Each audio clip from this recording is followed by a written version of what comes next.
हामीले राष्ट्रपतिज्यूलाई उहाँले चाहिँ हामीलाई के भन्नुभएको थियो भने तपाईँ पोलिटिकल पार्टीका हरेक पार्टीका एक एकजना सदस्य लिएर तपाईँ मन्त्रीमण्डल बनाउनुहोस् र त्यो बृहत मन्त्रीमण्डल निर्वाचनको मन्त्रीमण्डल बनाउनुहोस् भनेको थियो।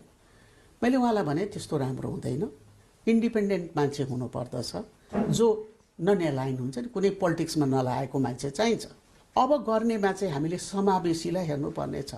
त्यसमा चाहिँ जनजाति, दलित र महिला पिछडिएको पनि भरसक भयो भने त्यस्तो व्यक्तिहरूको चाहिँ हामी खोजीमा छौँ। नाम त थुप्रै आएको छ, तर त्यसमध्येमा हामी के हेर्दैछौँ भने पोलिटिक्स गर्नु भएको छ कि छैन। पोलिटिक्समा गएको रहेछ भने त्यो हटाएर त्यस्तोलाई हटाएर नन पोलिटिकल बरु कुनै संस्थाहरूमा काम गरेको अथवा सचिवहरू त्यस्तो व्यक्तिहरू चाहिँ जाति, जनजाति, दलित, महिला र एउटा पिछडिएको वर्ग त्यो आधारमा हामी ल्याउने पक्षमा छौँ। राष्ट्रपतिको जुन